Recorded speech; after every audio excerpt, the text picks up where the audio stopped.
Assalamualaikum warahmatullahi wabarakatuh. Nama saya Muhammad Miroji dari mahasiswa Universitas Pamulang, jurusan Keguruan, Fakultas Pendidikan Kewarganegaraan.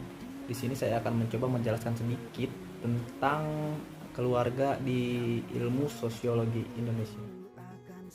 Baik, dalam pertemuan kali ini saya akan menjelaskan tentang pengertian keluarga menurut para ahli serta menurut perspektif ilmu sosiologi dan teorinya. Ada ciri-ciri juga, saya akan menjelaskan sedikit tentang ciri-ciri keluarga serta macam-macam bentuk keluarga. Keluarga dalam pengertian umum adalah unit terkecil di masyarakat yang terdiri atas kepala keluarga serta beberapa orang yang terkumpul di atap yang sama dalam keadaan yang ketergantungan. Baik, dalam hal ini kepala keluarga menjadi acuan ketergantungan dalam keluarga tersebut. Dari sini mungkin biasanya ayah, seorang ayah. Sedangkan dalam pengertian hukum di Indonesia diatur pada Undang-Undang Nomor 52 Tahun 2009 tentang perkembangan kependudukan dan pembangunan keluarga, dikatakan di bab 1 pasal 1 ayat 6 bahwa keluarga merupakan unit terkecil di masyarakat yang terdiri atas suami istri dan anak, ayah dengan anaknya atau dalam kurung duda, dan ibu dengan anaknya dalam kurung janda. Sedangkan keluarga menurut para ahli merupakan sekumpulan orang dengan ikatan perkawinan kelahiran dan adopsi yang bertujuan untuk menciptakan, mempertahankan budaya, dan meningkatkan perkembangan fisik, mental, emosional, serta sosial dari tiap anggota keluarga. Itu menurut Duval dan Logan. Beralih pengertian keluarga menurut Maglaya dan Bailon. Maglaya dan Bailon mengartikan keluarga yaitu dua atau lebih individu yang hidup dalam satu rumah tangga karena adanya hubungan darah, perkawinan, atau adopsi. Mereka saling berinteraksi satu dengan yang lain dan mempunyai peran masing-masing serta menciptakan serta mempertahankan budaya. Sudah jelas ya bahwa Bailon dan Maglaya ini mengartikan bahwa keluarga, masing-masing anggota keluarga memiliki peran masing-masing, seperti halnya bapak perannya apa di keluarga, biasanya jadi kepala keluarga, dan ibu apa, dan anak pun apa, memiliki peran masing-masing. Dari sini saya akan mencoba memberikan beberapa ciri-ciri keluarga. Yang pertama, terdiri dari orang-orang yang memiliki ikatan darah atau adopsi. Ini sudah pasti ya. Jadi tidak mungkin orang yang tinggal di satu rumah atap yang sama yang disebut keluarga itu tidak memiliki ikatan darah atau adopsi, kecuali mungkin kosan atau kontrakan kebanyakan yang ditinggalkan oleh orang-orang perantauan. Ini sudah beda sekali ya. Dan yang kedua, ciri-ciri keluarga itu anggota suatu keluarga biasanya hidup bersama-sama dalam satu rumah dan mereka membentuk satu rumah tangga. Nah, di sini sudah jelas ya bahwa keluarga memiliki biasanya tinggal di satu rumah yang sama dan dengan jangka yang panjang. Yang ketiga itu memiliki satu kesatuan, orang-orang yang berinteraksi dan saling berkomunikasi, yang memainkan peran suami dan istri, bapak dan ibu, anak dan saudara. Ini seperti yang dikatakan oleh Bailon dan Maglaya ya, tadi yang saya jelaskan tadi sebelum saya jelaskan ini. Yang keempat itu mempertahankan suatu kebudayaan yang bersama, yang sebagian besar berasal dari kebudayaan umum yang lebih luas. Ini sudah menjadi budaya masing-masing daerah ya, tentang keluarga ini, tentang sosialisme tentang keluarga di dalam lingkungan masyarakat. Ini sudah menjadi budaya yang harus dipertahankan. Dalam teori ilmu sosiologi terdapat sebuah perspektif fungsionalisme yang mirip persis seperti yang dikatakan oleh Bailon dan Maglaya, yaitu teori fungsionalisme. Jadi teori ini menekankan pentingnya keluarga dalam memelihara stabilitas masyarakat dan kesejahteraan. Lalu, individu keluarga memiliki berbagai macam fungsi yang tidak dipunyai dan tidak dapat dipenuhi oleh institusi sosial yang lain dan terdapat pembagian kerja antara suami dan istri. Seperti fungsi keluarga di lingkungan anak dan orang tua. Fungsinya itu yang pertama ada fungsi biologis, ada fungsi psikologis, ada fungsi sosial budaya juga, dan juga ada fungsi sosial dan fungsi pendidikan. Ada fungsi ekonomi juga banyak. Di perspektif ini memiliki banyak sekali peran ya. Seperti contohnya fungsi biologis. Yang pertama untuk meneruskan keturunan. Ini sudah pasti ya. Keluarga identik, biasanya orang yang niat memiliki keluarga itu identik ingin memiliki keturunan. Mengapa saya melihat ke sini terus? Karena saya memiliki catatan di sini, beberapa catatan untuk menjadi pengingat saya. Terus lanjut lagi fungsi biologis. Yang kedua itu memelihara dan membesarkan anak. Yang ketiga ada memberikan makanan bagi keluarga dan memenuhi kebutuhan gizi. Yang keempat ada merawat dan melindungi kesehatan para anggotanya. Dan yang terakhir memberi kesempatan untuk berekreasi. Lalu fungsi psikologis keluarga yang pertama yaitu pendewasaan kepribadian bagi para anggotanya. Yang kedua itu perlindungan secara psikologi, seperti halnya misalkan seorang anak sedang memiliki gangguan atau mungkin stres terhadap lingkungan di sekitar atau sedang dibully, itu biasanya keluarga lah yang menjadi rumah tempat tinggal untuk curhat atau apa. Itu untuk mengoptimalisasikan fungsi psikologi dalam keluarga. Lalu fungsi sosial budaya dan sosiologi atau sosiologi itu yang pertama meneruskan nilai-nilai budaya. Di sini pasti banyak keluarga yang menjadikan tempat tinggalnya itu sebuah rumah pendidikan atau rumah untuk menerapkan sebuah nilai-nilai pada budaya tersebut. Yang kedua ada sosialisasi, itu pasti terlingkungan keluarga untuk menjadi erat. Keharmonisannya itu harus diadakannya sosialisasi, saling berkomunikasi, saling berinteraksi, itu sudah pasti. Lalu di sini ada fungsi pendidikan, itu penanaman keterampilan, tingkah laku dan pengetahuan dalam hubungan dengan fungsi-fungsi lain. Lalu ada persiapan untuk kehidupan dewasa, ini menjadi sebuah bekal ya. Jadi keluarga ini bukan hanya sebuah sekumpulan orang yang memiliki ikatan yang darah atau perkawinan, tapi juga menjadi sebuah bekal untuk persiapan kehidupan di lain hari nanti, di lain masa.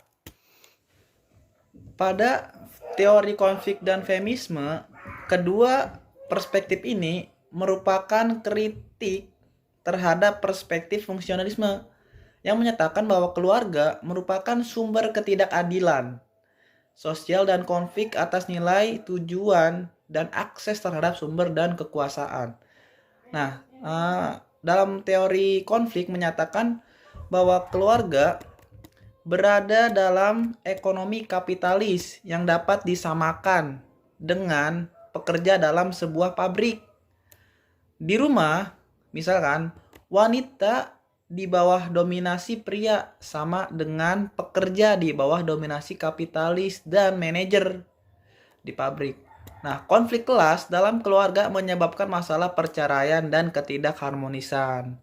Jadi yang ditekankan di sini mungkin konflik di dalam keluarga tersebut. Jadi kebanyakan memang di sebuah keluarga pastinya sebuah kepala keluarga yaitu seorang ayah dan bapak menjadi dominasi di keluarga tersebut. Memang mungkin dipandang karena si bapak ini, si kepala keluarga ini yang mencari nafkah. Jadi wanita di rumah tangga menjadikan sebuah mungkin konflik kelas ya di dalam keluarga. Lalu perspektif feminisme menyatakan bahwa ketidakadilan dalam keluarga berfokus pada patriarki daripada kelas.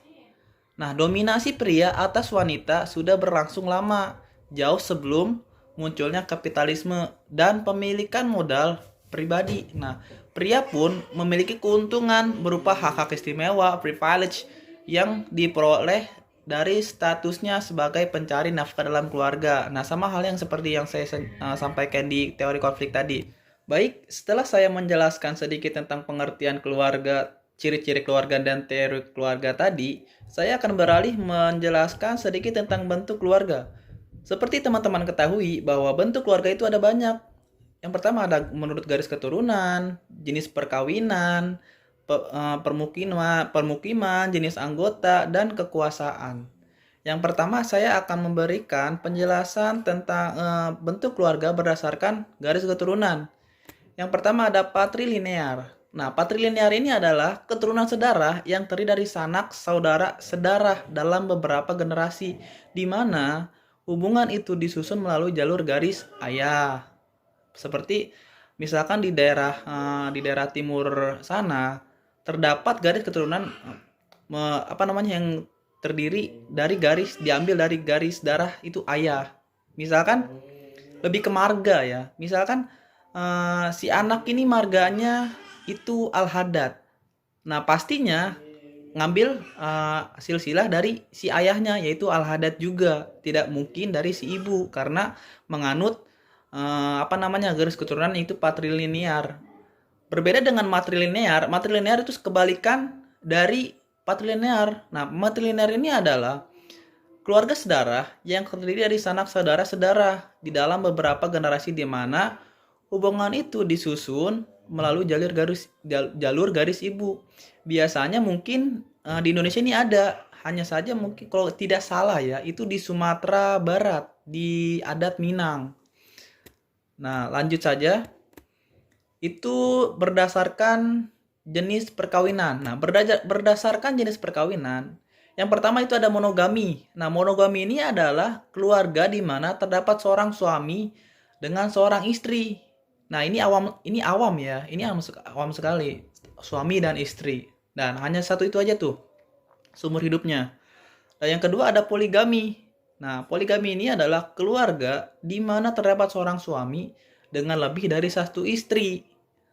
Seperti mungkin teman-teman dan rekan-rekan semua sudah pada tahu ya poligami itu seperti apa bentukannya. Dan yang ketiga ada eksogami. Eksogami ini pernikahan yang mengacu pada kelompok sosial yang berbeda. Nah, seperti misalkan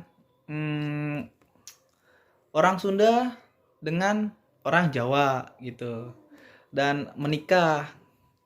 Lanjut ke ke nomor 4 ada endogami. Endogami ini pernikahan yang mengacu pada ras, etnis, suku, atau agama dan pendidikan atau daerah yang sama. Misalkan orang Sunda menikah dengan orang Sunda. Tuh. Dan yang terakhir ada poliandri. Poliandri ini memiliki seorang istri yang memiliki beberapa suami. Mungkin ini kebalikannya dari poligami ya. Tapi implementasinya itu saya kurang tahu ada di mana ya. Di daerah mana adanya poliandri. Soalnya di daerah saya itu tidak ada yang melakukan poliandri.